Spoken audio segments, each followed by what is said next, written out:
Hi అండి. నమస్తే. నేను మీ Lakshmi. Welcome back to our channel. ఈరోజు మనం గోధుమ పిండి కర్జికాయలు చేయబోతున్నామండి. ఈ సంక్రాంతి పండగకి ఈ కర్జికాయలను కూడా చేసుకోవచ్చు. చాలా హెల్తీగా ఉంటాయి. అంతే టేస్టీగా ఉంటాయండి. సంక్రాంతి పండగ అనంగలోనే ఎన్నో రకాల పిండి వంటలు గదా! వాళ్ళ ఓపికను బట్టి ఎవరికి నచ్చినట్టు వాళ్ళు చేసుకుంటారండి. చాలామంది చాలా రకాలుగానే చేస్తూ ఉంటారు. అరిసెలని, కర్జికాయలని, లడ్లని, మురుకులని అలా.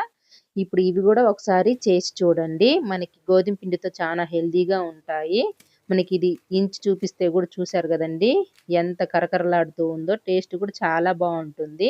ఇప్పుడు ఇది ఎలా చేయాలనో తయారీ విధానం చూద్దాం. ముందుగా నేను దీనికోసము ఒక బౌల్ తీసుకునేసి, ఇందులోకి ఒక కప్పు నిండా గోధుమ పిండండి. ఈ గోధుమ పిండిని జల్లించి తీసుకునేద్దాము.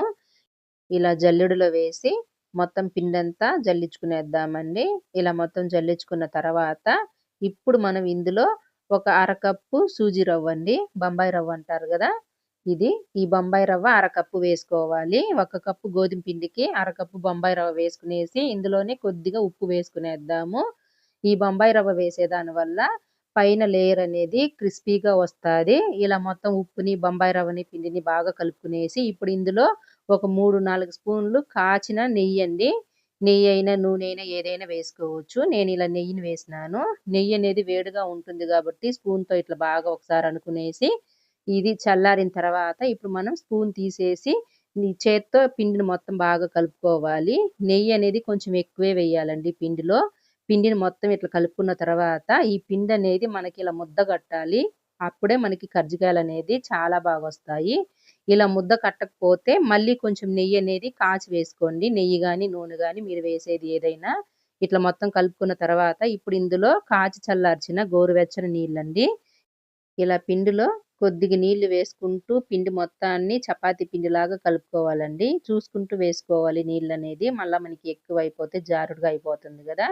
కాబట్టి ఇలా చూసుకుంటూ నీళ్లు కొద్ది కొద్దిగా వేసుకుంటూ పిండి మొత్తాన్ని బాగా కలుపుకోవాలి.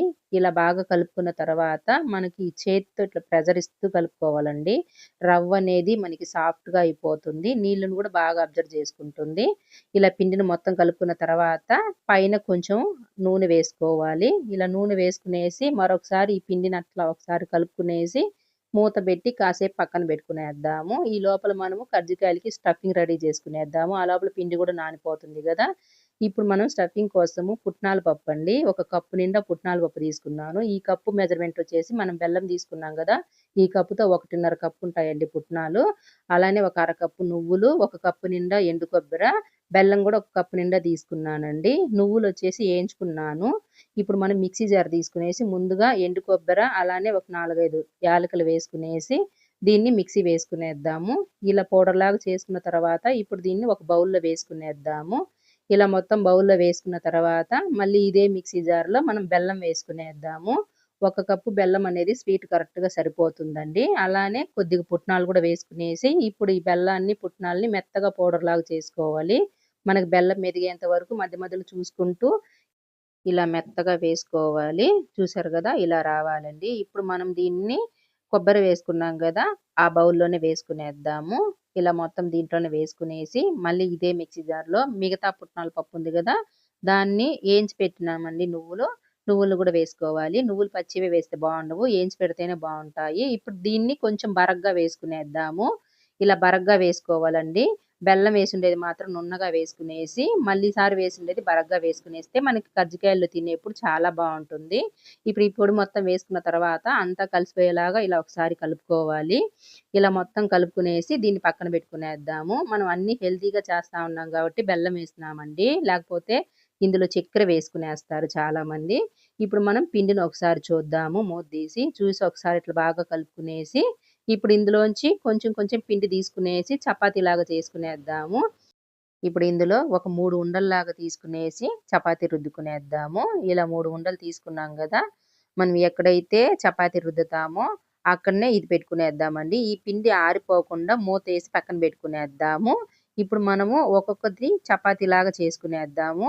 ఇలా మనం రౌండ్‌లాగా చుట్టుకునేసి దీన్ని ఇట్లా నొక్కుకునేసి పైన కొంచెం పొడి పిండి చల్లుకునేసి దీన్ని కొంచెం పలచగానే రుద్దాలండి.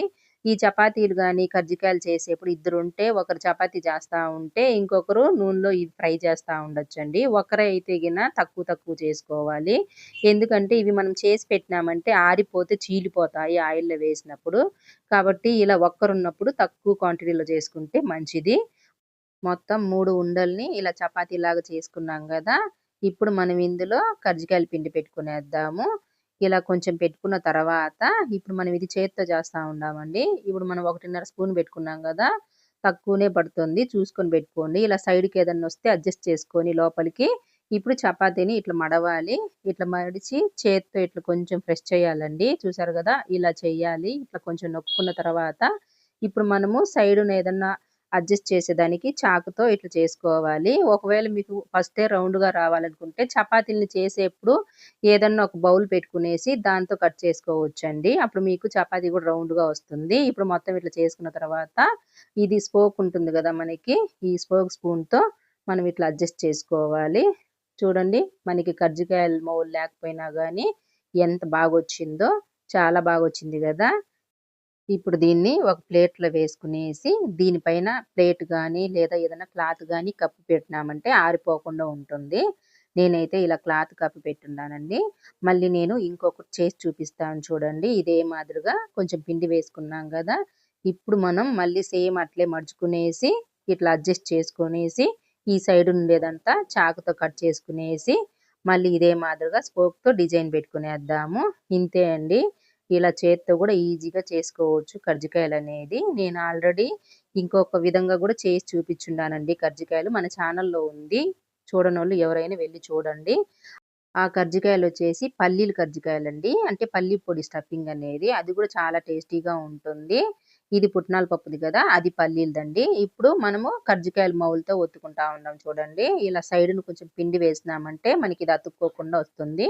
ఇలా ఒకటి పెట్టుకునేసి సేమ్ అంతే అండి. పిండి పెట్టుకునేసి కాకపోతే మనకి ఈ సైడున కొంచెం తేమ జేసుకోవాలి. అట్లా తేమ జేసుకునేస్తే మనకిది చీలకుండా బాగొస్తుంది. ఇప్పుడు దీన్ని ఇట్లా నొక్కుకునేసి సైడ్ నుండే పిండంతా తీసుకునేద్దాము. ఈ పిండనేది ఆరిపోకుండా ఒక గిన్నెలో వేసి మూతేసి పెట్టుకోవాలండి. సైడున తీసిన పిండి. చూసారు గదా! ఇది గూడా మనకు బాగొచ్చింది. అన్నీ ఒక 10 కర్జికాయల దాకా చేసినానండి. చూసారు గదా! చేత్తో చేసినేటివి 2 మిగతా ఇవి ఒక 8 మొత్తం 10 చేసుకున్నాము. ఇప్పుడు స్టవ్ మీద ఒక బాండిల్ పెట్టుకునేసి, ఈ డీప్ ఫ్రైకి సరిపడంత ఆయిల్ వేసుకునేసి, ఆయిల్ హీటెక్కిన తర్వాత ఇందులోంచి మనం ఒక్కొక్కటిగా వేసుకునేద్దాము. ఇలా మొత్తం ఒక 5 కర్జికాయల దాకా వేసుకుంటా ఉన్నానండి నేను. మనం తీసుకున్న పెనాన్ని బట్టి కర్జికాయలనేది వేసుకోవాలి. ఒకవేళ పెద్దది తీసుకునేస్తే ఎక్కువగా కూడా వేసుకోవచ్చు. చిన్నది తీసుకునేస్తే ఇంకా కొన్ని తక్కువ గూడా వేసుకోవచ్చు. వేసుకున్న ఒక నిమిషం తర్వాత మనం ఇలా జర్లి గెంటుతో అటు ఇటు తిప్పుకునేసి వీటిల్ని బాగా కలరొచ్చేంత వరకు ఫ్రై చేసుకోవాలి. ఇలా కొద్దిగా కలరొస్తానే తీసేస్తే మనం తీసిన తర్వాత ఇంకా కొంచెం కలరొస్తాయండి. గోధుమ పిండి గాబట్టి మనకి తొందరగా కలరొస్తాయి. కాబట్టి మంట మీడియంగా పెట్టుకునేసి ఇవన్నీ ఫ్రై చేసుకోవాలి. మనం చేసి పెట్టుకున్న కర్జికాయలని ఇలా ఫ్రై చేసుకుంటా ఉన్నాం గదా! మిగతా పిండిని గూడా ఇదే మాదిరిగా కర్జికాయలు చేసుకునేసి ఫ్రై చేసుకుందామండి. అన్నీ ఒకసారిగా రెడీ అయిపోయినంక చూద్దాము. చూసారు గదా! మనం చేసుకున్న కర్జికాయలు ఇవండి. మనం తీసుకున్న పిండికి చాలా హెల్తీ, టేస్టీ అయిన గోధుమ పిండి కర్జికాయలండి. ఈ సంక్రాంతికి మీరు గూడా ఈ కర్జికాయలు చేసుకొని తిని చూసి మీకెలా వచ్చిందనేది కింద కామెంట్‌లో చెప్పండి. ఈ వీడియో గనుక నచ్చితే లైక్ చేయండి, షేర్ చేయండి. మరిన్ని రెసిపీస్ కోసం మన ఛానల్‌ని సబ్స్క్రైబ్ చేసుకొని పక్కనే ఉండే బెల్ ఐకాన్‌ని క్లిక్ చేసినారంటే నేను పెట్టే వీడియోలన్నీ మిస్ అవ్వకుండా చూడడానికి.